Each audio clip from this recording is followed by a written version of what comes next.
Hola, estamos en Punto Crítico, programa de televisión de la Unidad de Medios de Comunicación de la Universidad Nacional de Colombia, y yo soy Carlos Alberto Patiño Villa, profesor titular. Vamos a dedicarnos hoy a un tema que es muy interesante, muy importante y de gran impacto social y cultural en Colombia, y es lo que tiene que ver en general con lo que podríamos denominar lenguas indígenas en Colombia o lenguas indígenas colombianas.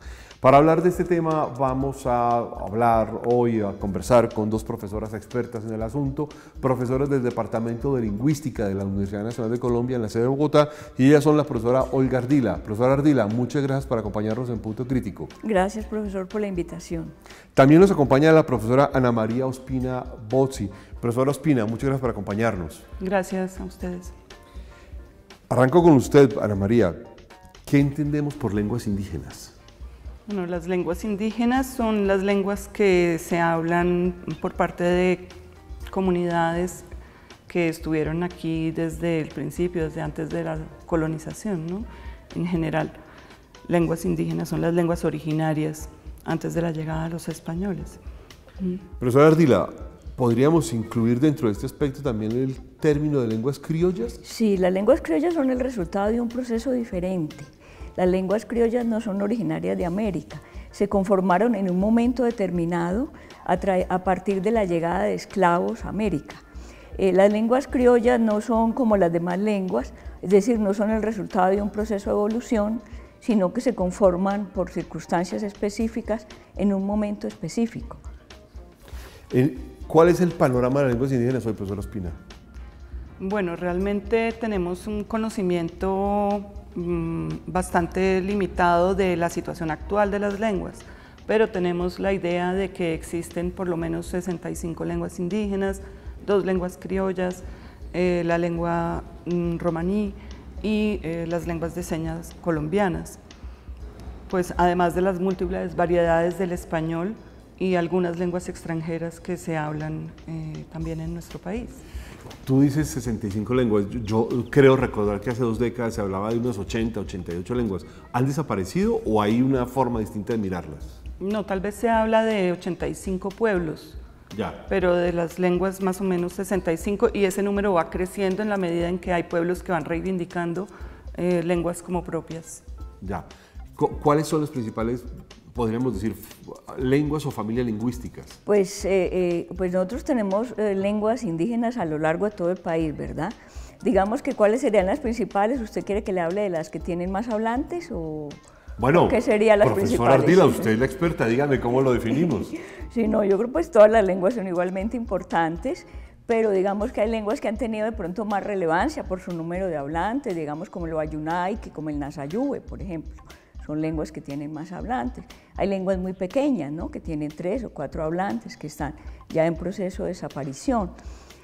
Pero digamos en general, para caracterizar las lenguas indígenas, podríamos decir que más o menos la mitad de las lenguas indígenas se encuentran en el área del Amazonas, ¿no?, y casi todas se encuentran en zona de frontera. Y Colombia siempre se ha caracterizado por tener muchas lenguas con muy pocos hablantes, ¿no? El número de lenguas de pronto no es tan definido porque a veces no tenemos muy claro si son lenguas o son dialectos. No hemos trabajado mucho ese tema en profundidad y algunas variedades que estamos llamando lenguas podrían ser dialectos y viceversa. ¿Cuál es la diferencia? Pues los lingüistas dicen que hay un dialecto siempre es derivado de una variedad mayor y que pues cuando hay inteligibilidad, se habla de variantes dialectales, eso dice la lingüística, ¿no? Cuando hay inteligibilidad se está hablando de variantes dialectales, cuando ya no hay inteligibilidad se habla de lenguas, pero eso es un punto muy crítico de la sociolingüística sobre el que hay muchas discusiones. Ana María, ¿cómo clasificar las lenguas? Normalmente los lingüistas las clasifican por familias lingüísticas. Un poco para que todos podamos entender qué entendemos por familia lingüística y qué entendemos por una lengua que hace parte de una familia lingüística. Bueno, una familia lingüística es un grupo de lenguas que tienen un origen común, que vienen de una lengua madre común, así como las lenguas romances vienen todas del latín. Entonces, una lengua dentro de una familia lingüística es una de las, son lenguas hermanas que vienen de una misma lengua madre. En Colombia, ¿cuáles familias hay? Y en Colombia hay muchísimas familias, hay más o menos 12 familias. 14, ya hablan algunos, entre 12 y 14, porque algunas familias se han cuestionado últimamente. Sí, entonces tenemos, digamos, también problemas de definición de familias, porque no todas, digamos, que han sido formuladas con base en trabajos extensivos de investigación. Entonces tenemos muchas familias y tenemos también muchas lenguas aisladas. Entonces, digamos que de las 65 lenguas o 68 lenguas están los criollos y después tenemos pues una lista de familias como la familia arawak, la familia tucano, la familia caribe, la familia, ayúdame Olga. La familia Chibcha, familia sí, son Chibcha. Muchas familias en realidad, Sí, son muchas. Y a medida que se avanzan los estudios se puede como afinar más esas clasificaciones, ¿no? Porque las primeras clasificaciones muchas se han cuestionado. Algunas de estas familias tienen muy pocos hablantes, ¿cierto? No solo lenguas, sino familias con muy pocos hablantes. Yo pues, por trayectoria personal estuve cercano a las lenguas caribe y estos son muy pocos grupos, con muy pocas personas además. Sí, sí. En general, la población indígena colombiana tiene menos de 1 millón de personas, ¿no? Y los hablantes de las lenguas hoy en día estamos viendo que deben ser menos de la mitad de esa población. Es decir, de la población indígena, la mitad, menos de la mitad, habla lenguas indígenas propiamente dichas. Eso es más o menos lo que sabemos en este momento. Sí, lo que ¿Hay tenemos como que investigar muchas incertidumbres en la información?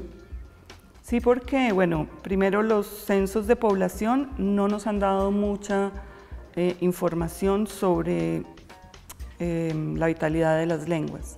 Y sí se ha hecho investigación sobre el tema a lo largo de este siglo y particularmente se hicieron unos autodiagnósticos sobre un grupo de lenguas, de unas 18 lenguas, pero esa información, digamos, como que la conocieron los pueblos mismos que hicieron sus autodiagnósticos, pero no ha sido, digamos, como muy publicitada, pero de esa información lo que sabemos es que la transmisión intergeneracional se está interrumpiendo, que los niños hoy no están aprendiendo y por consiguiente hay cada vez menos hablantes de lenguas indígenas.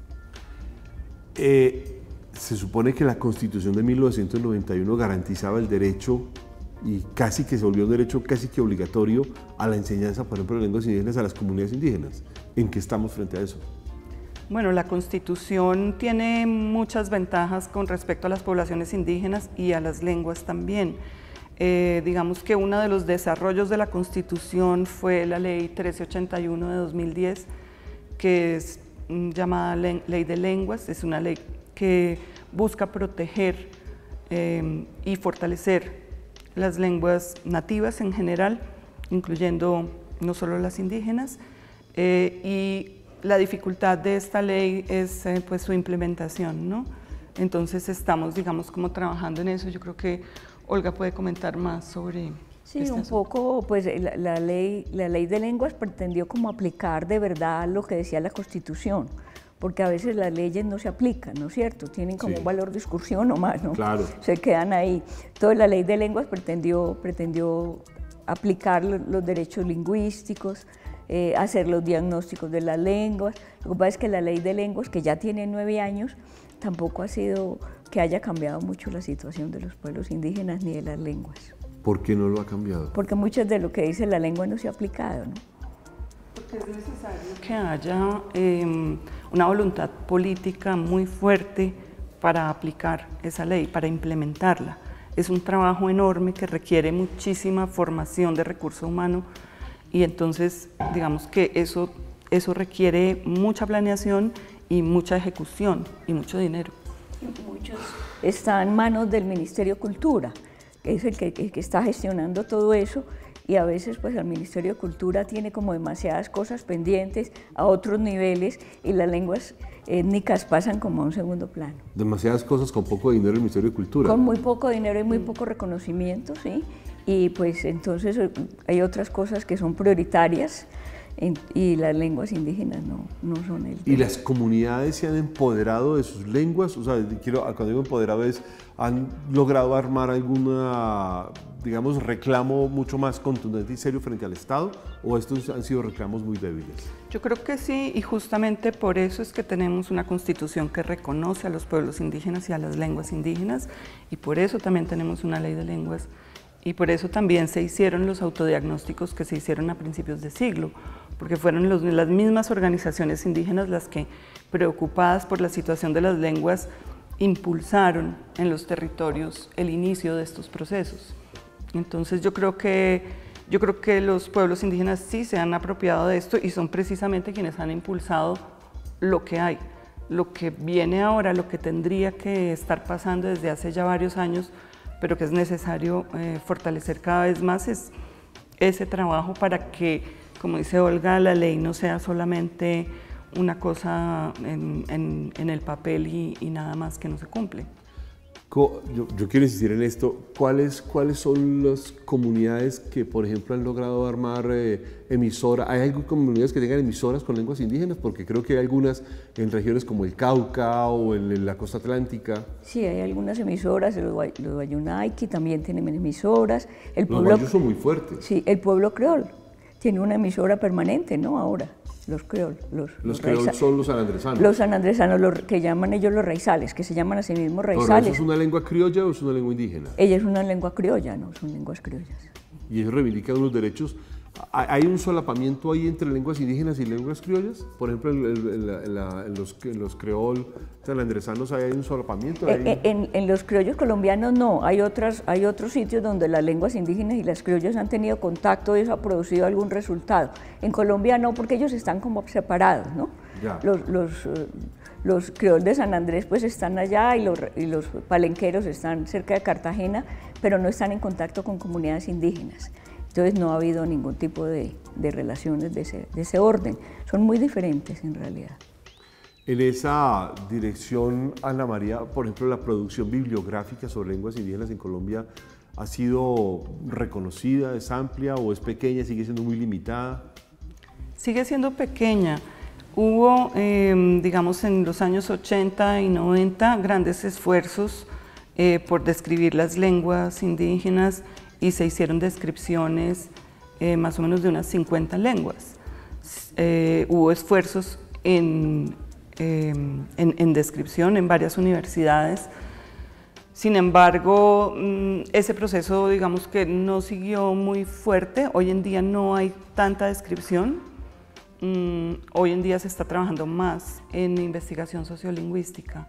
Y bueno, lo que se produjo pues tiene relevancia, no es muy conocido y es necesario actualizarlo. ¿Tú podrías mencionar 2 o 3 trabajos de los que te acuerdas así más importantes de esa época de descripción de lenguas?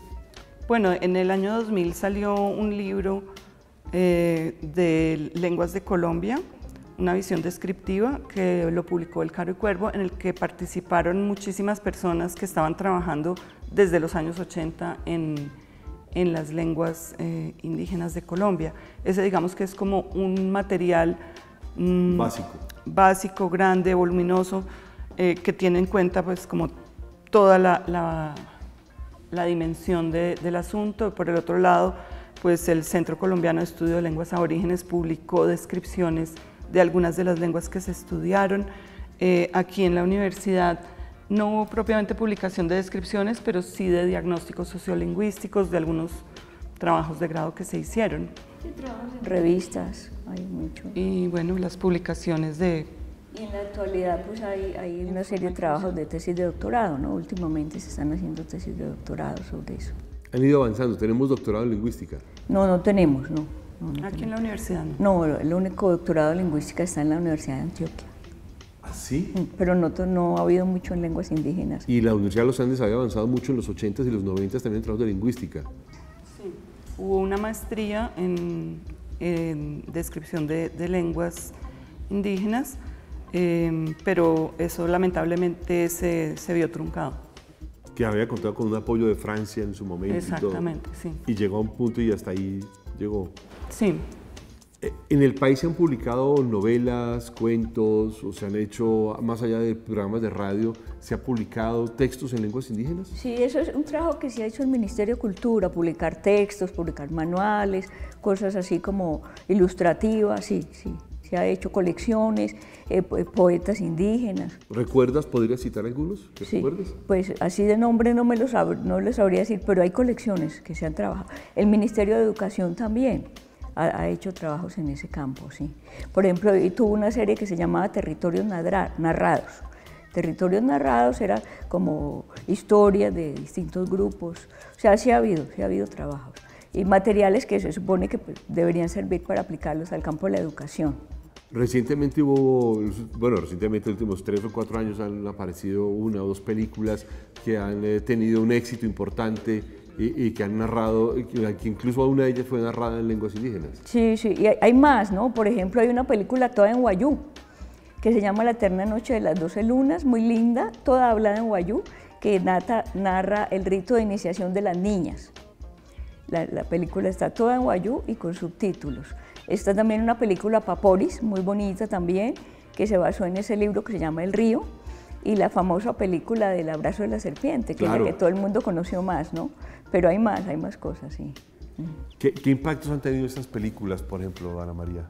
Pues yo creo que algo que fue muy importante de estas películas es que tengamos en cine, estemos escuchando las lenguas indígenas, ¿no? Eso es algo realmente que normalmente en el cine comercial no vemos. Entonces, a mí eso me pareció muy importante y sentí de parte de personas con las que hablé, familiares y amigos, pues un gran impacto al escucharlas, porque pues era como, la gente cree que ya no existen los indígenas, que no existen las lenguas indígenas.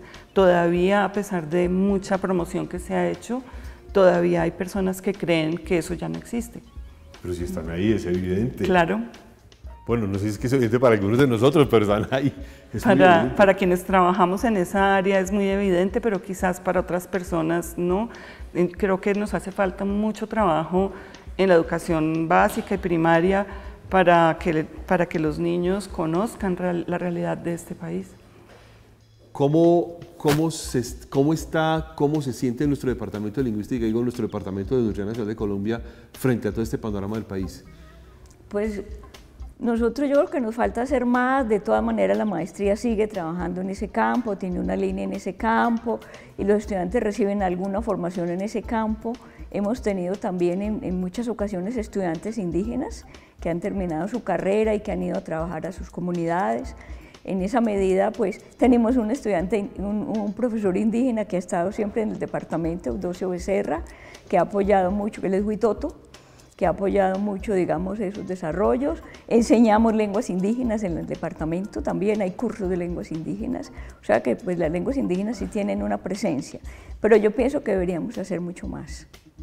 Sí, yo creo que en este momento y con relación a la implementación de la Ley de Lenguas, nosotros tendríamos que dar un giro en la formación de nuestros estudiantes muy fuerte para poder apoyar estos procesos de formación que se requieren a nivel de comunidades, a nivel pues, académico de los, digamos, profesionales lingüistas, pero también a nivel de los funcionarios del Estado. Y creo que la universidad podría apoyar en gran medida esos procesos de formación y de comunicación también con la sociedad, ¿no?